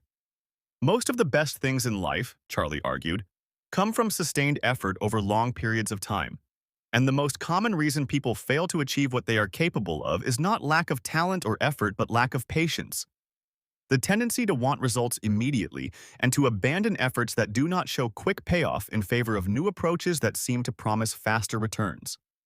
This is why get-rich-quick schemes and investment products that promise extraordinary short-term returns are so popular, even though they rarely deliver and often destroy value. Because they appeal to the deep human impatience for results and the difficulty of accepting that good things often take a very long time to compound to their full potential. Charlie and Warren were famous for being willing to wait as long as necessary for the right opportunity, sometimes going years without finding an investment that met their criteria. And then, when the right opportunity finally appeared, being willing to act decisively and with great conviction. This combination of patience and decisiveness, waiting long enough to find a genuinely excellent opportunity, and then acting boldly when you find it, rather than making many mediocre investments or waiting for perfect certainty before acting at all, is one of the key disciplines that distinguish them from most other investors. Related to patience is Charlie's concept of what he called sitting on your ass investing, by which he meant the virtue of making good investments and then simply leaving them alone to compound over time, rather than constantly trading in and out of positions and thereby incurring costs and taxes that dramatically reduce the long-term returns. The tax system creates a powerful incentive for long-term holding of appreciated assets because as long as you hold an asset, any gain you have made on it is unrealized, and no tax is due, But the moment you sell, you have to pay capital gains tax on the appreciation, which reduces the amount available to compound going forward. Charlie calculated that the effective long-term compounding advantage of a position that is held without selling, allowing gains to compound on the pre-tax amount, is absolutely enormous over a period of decades. And he argued that this tax advantage alone was a compelling reason for most investors to be far more patient and far less inclined to trade than they typically are. Beyond the tax advantage, he also argued that most trading activity in financial markets is what economists call zero-sum, meaning that for every winner there is a loser, and since both the winner and the loser are paying transaction costs to make the trade. Trading activity in aggregate is actually slightly negative. Sum, meaning that the collective wealth of active traders is diminished by their trading activity even before we account for the tax consequences. Now let us talk about one of the most important and most distinctive aspects of Charlie's approach to business and investing, which is his deep appreciation for what he called the owner's mentality. Charlie argued that one of the biggest problems with professional fund management, as it is typically practiced, is that the managers of other people's money rarely think about their responsibilities with the same depth and seriousness as the owners of that money would. And this disconnect between the interests of managers and owners creates systematic distortions in how capital is allocated and managed. The owner's mentality means thinking about investments the way a thoughtful long-term business owner would think about them, caring deeply about the actual economic performance of the underlying businesses rather than about short-term price movements. Being willing to be patient through difficult periods when the business is performing well but the stock price is not, and being completely indifferent to what the stock price does in the short term as long as the underlying business is compounding value at a good rate. This kind of thinking is genuinely rare in professional investment management, where most managers are evaluated on their short-term performance relative to benchmarks and are therefore powerfully incentivized to think and act in ways that optimize for short-term relative performance rather than for long-term absolute performance, even when these two objectives point in very different directions. Charlie was very explicit that he found most of what passes for investment management to be deeply unsatisfactory from this owner's perspective, and that the dominance of short-term benchmark relative thinking in the industry was one of its most serious pathologies. He was also deeply critical of the practice of diversification, as it is commonly advocated in financial theory, arguing that the prescription to hold dozens or hundreds of different stocks in order to reduce risk is misguided if you actually understand the businesses you are investing in. His argument was that if you truly understand a business and have high confidence in its quality and competitive position, concentrating a significant portion of your capital in it makes much more sense than diluting it with a large number of lesser opportunities simply for the sake of statistical diversification. The key word here is understand, because this argument only works if you actually do have genuine understanding and genuine confidence based on deep analysis, not if you simply feel confident because you have convinced yourself without doing the necessary work. Charlie acknowledged that for most investors, including most professional investors, who do not have the ability or the inclination to develop genuine deep understanding of individual businesses, broad diversification through index funds is probably the right approach, because it protects against the enormous costs of poor stock selection without requiring the kind of specialized knowledge that most people do not have and are not likely to develop. But for the small number of people who are willing to do the work of developing genuine understanding, and who are disciplined enough to operate only within their circle of competence, concentration in a small number of truly excellent businesses can produce results far superior to broad diversification. Let us now turn to some of the broader lessons about how to live a good life that run throughout Poor Charlie's Almanack, because these are in some ways the most important lessons in the book, even though they are not the most prominent. Charlie was a deeply happy man for most of his long life, maintaining an energetic and engaged approach to work and ideas well into his 90s, and he attributed this happiness to several key habits and practices that he articulated many times in his talks and interviews. The first and most fundamental was choosing work that you genuinely love and find meaningful, which Charlie recognized as an enormous privilege that not everyone has access to, but which he considered worth pursuing aggressively for those who have the freedom to choose. He observed that people who are doing work they genuinely care about and find meaningful are far more likely to do it well, to keep doing it for a long time, and to find joy and satisfaction in it. And that this combination of excellence and joy creates a virtuous cycle in which the love of the work produces excellence, The excellence brings success and recognition, and the success and recognition make the work even more enjoyable and meaningful. The second key habit was continuous learning and intellectual engagement, which Charlie maintained with extraordinary intensity throughout his entire life, reading voraciously, thinking deeply, and never allowing himself to stagnate intellectually. He believed strongly that intellectual stagnation was one of the most common and most serious forms of deterioration in later life,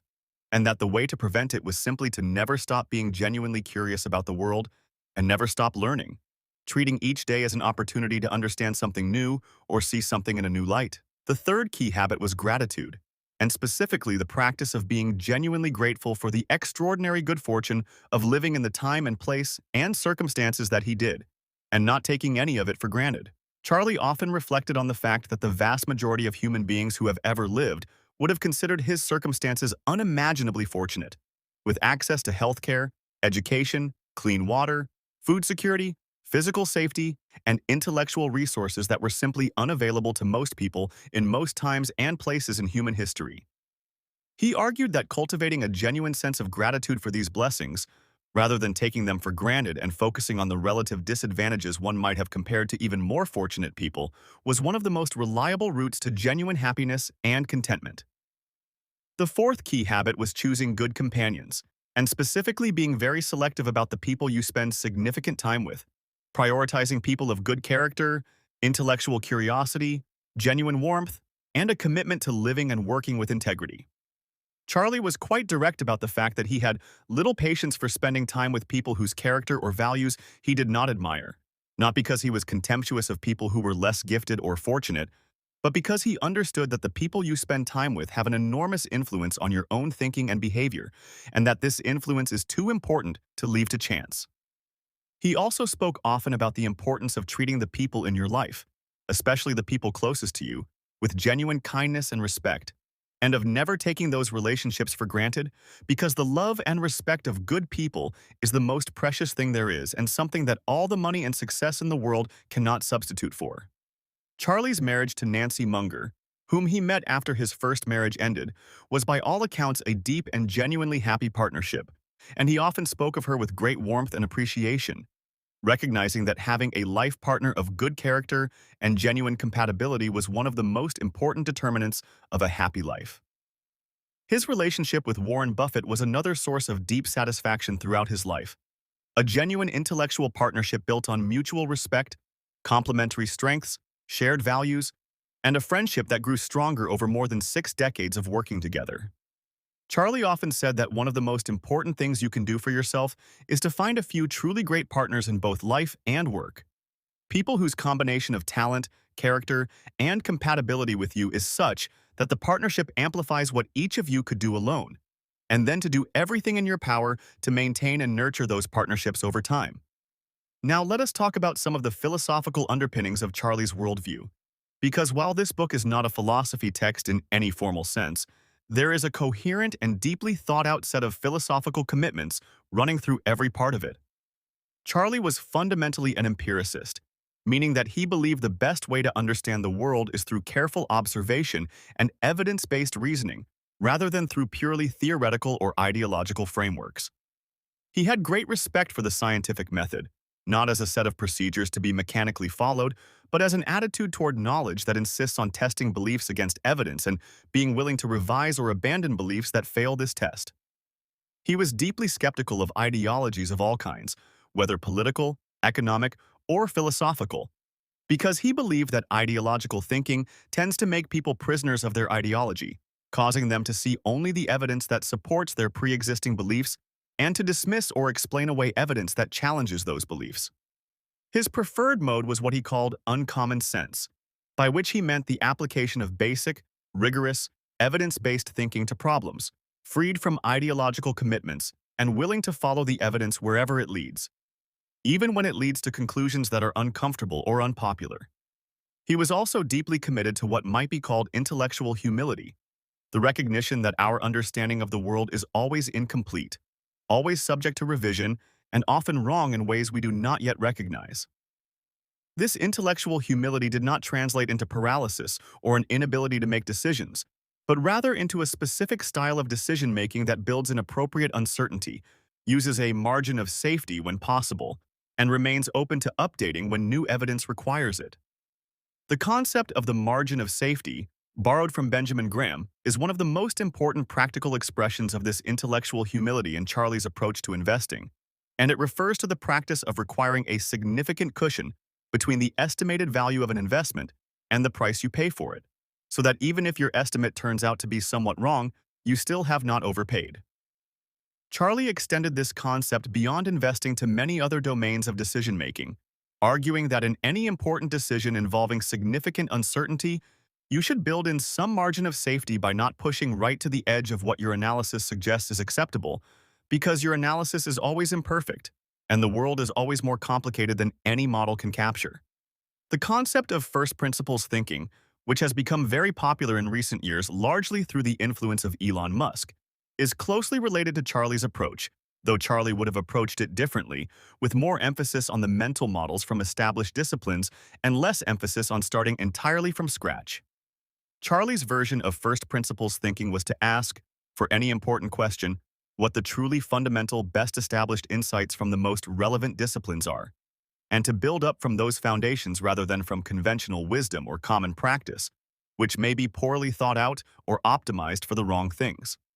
Now let us return to the specific speeches and talks that are included in Poor Charlie's Almanack, because several of them contain concentrated doses of wisdom that deserve individual attention.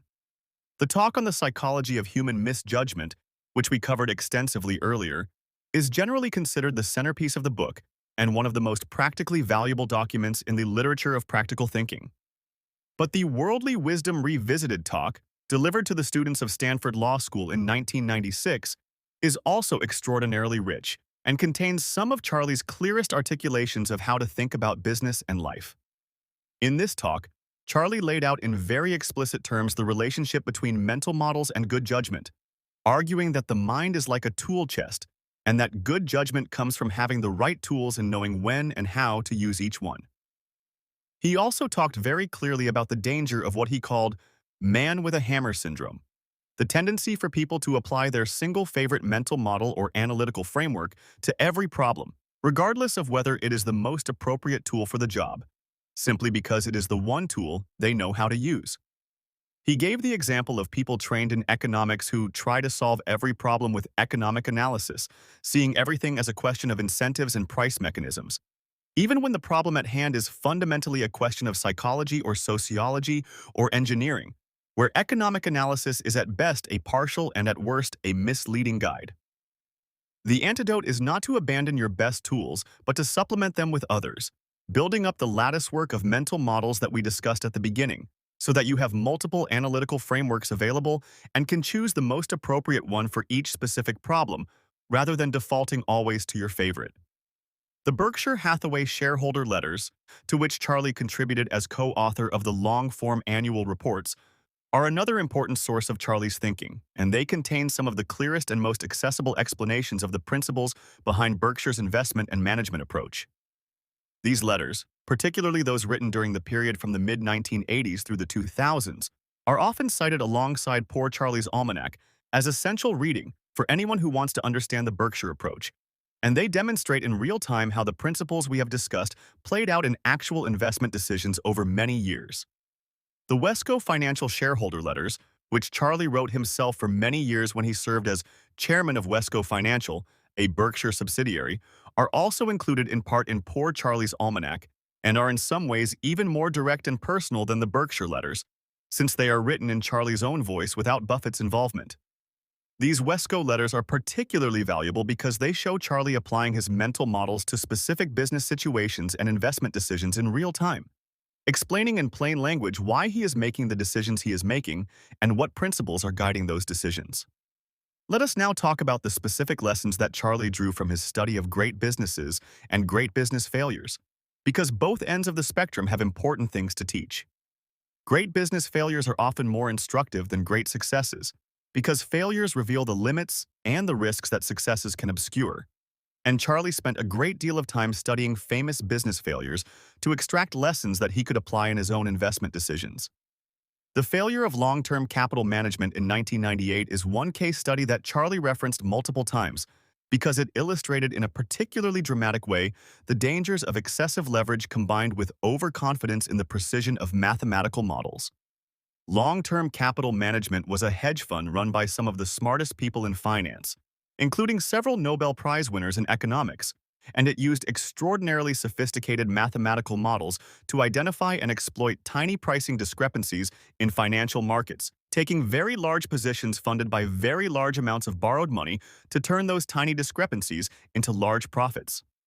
For several years, this strategy worked extraordinarily well, generating returns that seemed to validate the models and the strategy beyond any doubt.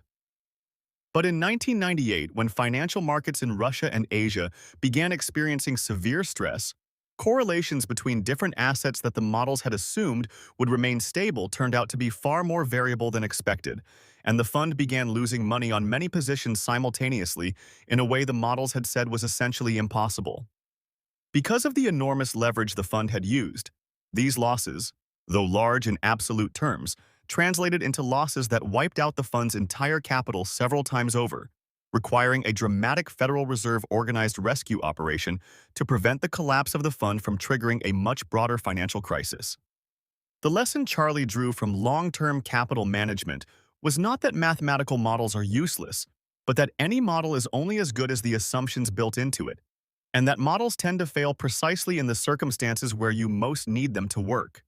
The extreme scenarios and tail events that the models typically treat as effectively impossible, but that reality delivers with disturbing regularity. He also drew the lesson that leverage, the use of borrowed money to amplify investment positions, is far more dangerous than it appears in normal times, because the same leverage that amplifies gains in good times amplifies losses in bad times. And the relationship is not symmetrical, since large enough losses eliminate your ability to continue holding positions and force you to sell at the worst possible moment. The story of Enron, which Charlie also commented on multiple times,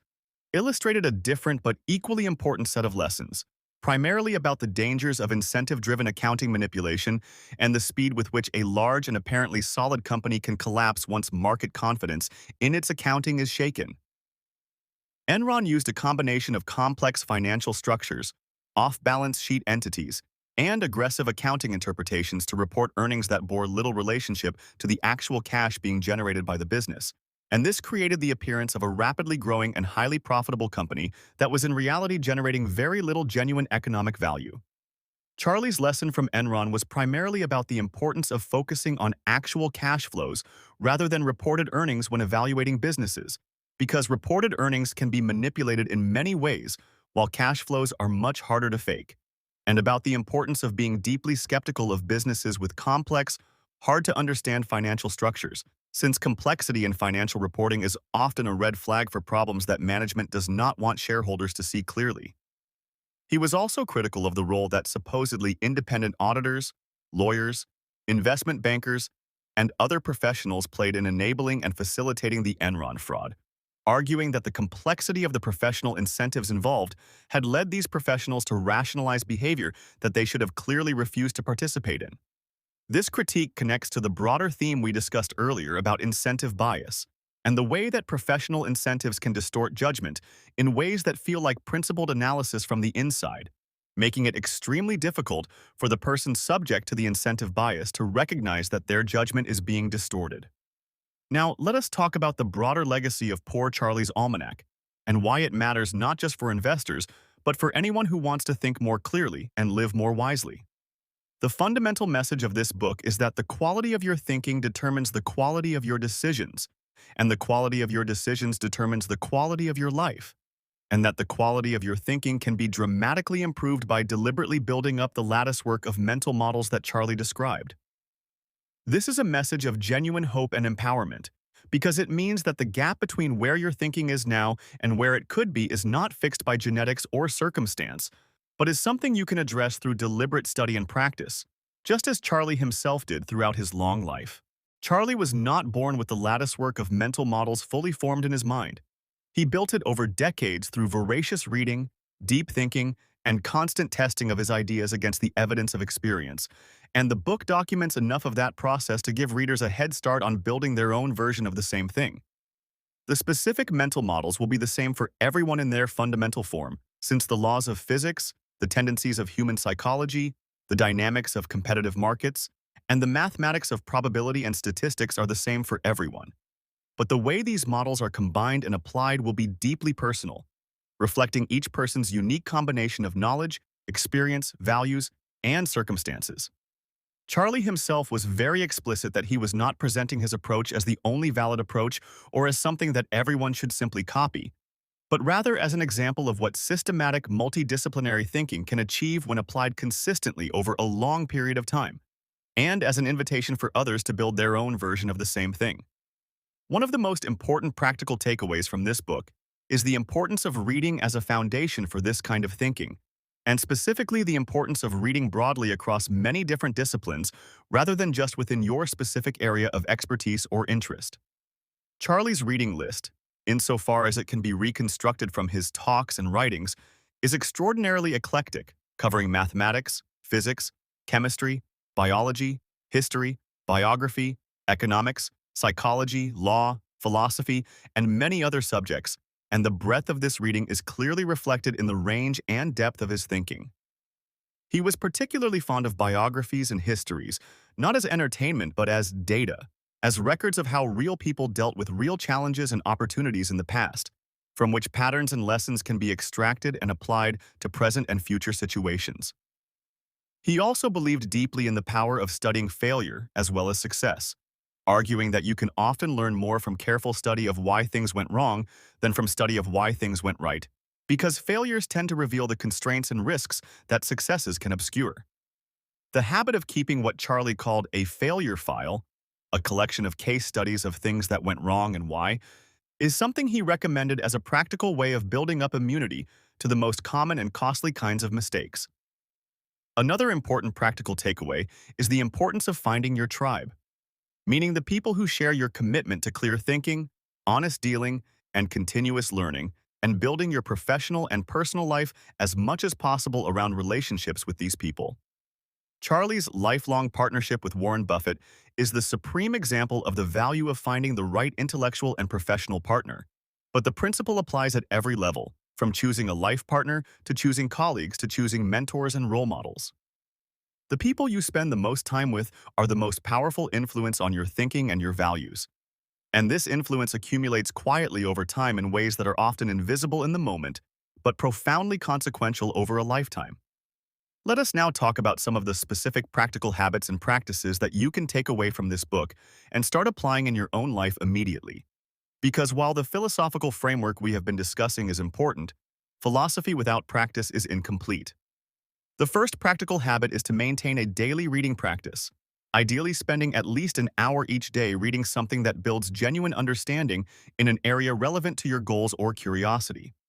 This does not need to be exclusively business or finance books. In fact, Charlie would strongly recommend against making it exclusively business or finance,